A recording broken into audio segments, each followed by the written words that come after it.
Kai Sotto, meron na namang ginulat. At ito ay totoong-totoo. Ginulat ni Kai ang isa sa mga courtside reporter ng Memphis Grizzlies dahil sa TikTok nito at nag-post siya ng mga highlights video ni Yuki Kawamura sa Japan B-League at doon nahagilap ang kakampi ni Yuki na si Kai Sotto. At laking gulat niya dahil ang daming comments daw bawat araw at lahat gustong kukunin si Kai Sotto ng Memphis Grizzlies. Habang dito pa itong si Klay Thompson sa galawan ng Dallas Mavericks. Well, yan ang ating pag-uusapan in this video, pero bago yan, ay meron muna tayong pag-giveaway. Hey, hey, hey! Attention mga kapatrol! Get ready for an epic giveaway! Once Express Info hits 150k subscribers, one lucky winner will win the incredible Oppo Reno 11F 5G smartphone. Here's how to join. Step 1. Subscribe to Express Info right now. Step 2. Like this video. Then step 3. Comment anything good and positive about our idol Kai Sotto. Super easy. Just subscribe, like, and comment. Kai Sotto, ginulat itong si Jessica Besson ng Memphis Grizzlies na nakikita natin sa mga laro ng Grizzlies. Parang isang courtside reporter itong si Besson at merong basketball show. CJ, every single day I wake up to multiple TikTok notifications, and I love TikTok notifications, JB Jams forever.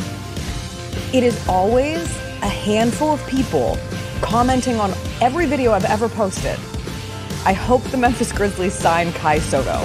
I've been like, who is this Kai Sotto guy? And then Yuki Kawamura is giving his availability yesterday, and he mentions Kai Sotto, and they are teammates in the B-League. And I look him up, and... At mukhang nag-research ito si Jessica about Kai Sotto at ang dami niyang alam. But like the connection of these Japanese basketball players, well, he's Filipino, but playing in Japan right now, and then Yuki Kawamura, who's a Japanese basketball player. I love the worldwide nature of the NBA. I get so excited. The connectivity of all these different countries putting energy here. We're just hanging out in Memphis, Tennessee this morning, but the fact that there's someone like across the world in Japan who genuinely cares about Grizzlies training camp right now, I don't know. I love that. It's like one of my favorite. I know most people don't really care because Grizzlies got to win this year. So much is going into this season. At mukhang napaka-excited niya na makita ang Kai Sotto-Yuki Kawamura connection na dadalhin sa NBA. At pati si Sage Hurt, ang co-host ni Jessica sa Grind City na kung saan sinabi nitong why not. Maganda raw na magkaroon ng depth ang center spot ng Grizzlies na para bang sinabi niyang meron pa talagang lugar si Kai Sotto sa koponan ng Memphis Grizzlies. So in other words, ay boto sina Jessica Besson at Sage Hurt na makapaglaro sina Yuki Kawamura at Kai Sotto sa Grizzlies.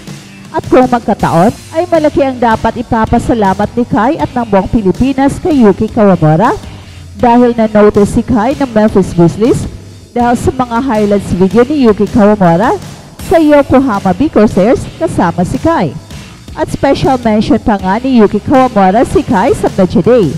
And for that, thank you very much Yuki Kawamura. I used to play with Torres guy in Japanese basketball league. His name Kai Sotto. Yeah, he's maybe same height with Zach Edey. Yeah. At balitang NBA naman, Klay Thompson, lito pa sa mga galawan ng Dallas Mavericks. Aminadong itong si Klay Thompson, mahirap mag-adjust agad-agad sa sistema ng Dallas Mavericks matapos ang 13 seasons niya with the Golden State Warriors. I think from an X and O standpoint, I have to adjust to playing off such good creators. Anya sa Media Day ng Dallas Mavericks bago magsimula ang training camp. In Golden State, it was a very motion-based offense. Dagdag pa ni Klay Thompson.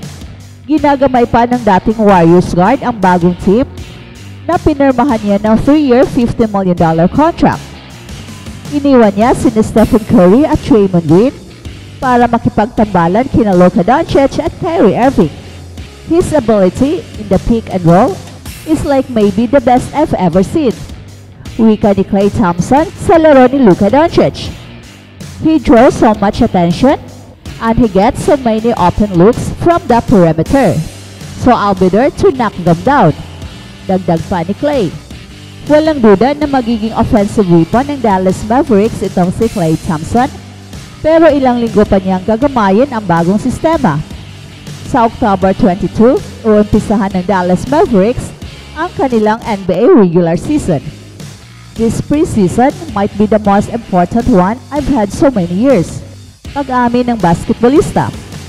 I don't know, I'm a hooper and I can adjust accordingly and I look forward to doing that.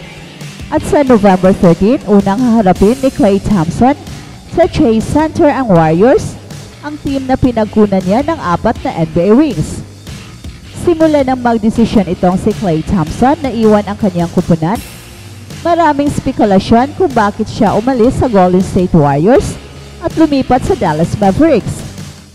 Sumali si Thompson sa Mavericks sa isang 3 taong kontrata na nagkakahalaga ng $50 million na nagmarka ng pagtatapos ng kanyang 13 years na paglalaro sa Golden State Warriors, kung saan nakamit niya ang 4 na NBA championships at 5 All-Star appearances.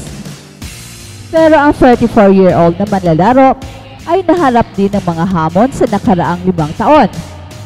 Nagsimula ito sa sunod-sunod na injury sa kanyang mga binte na nagbura ng 2.5 seasons sa pinakamagandang bahagi ng kanyang karera. Ibinunyag ni Klay Thompson ang ilan sa mga hamon na kanyang naranasan sa nakalipas na 2 taon, kabilang ang mga emotional at physical na pagsubok na dulot ng kanyang mga injuries. Ang mga karanasang ito ay nagbigay din sa kanyang determinasyon na bumangon at ipagpatuloy ang kanyang career sa kabila ng mga balakid.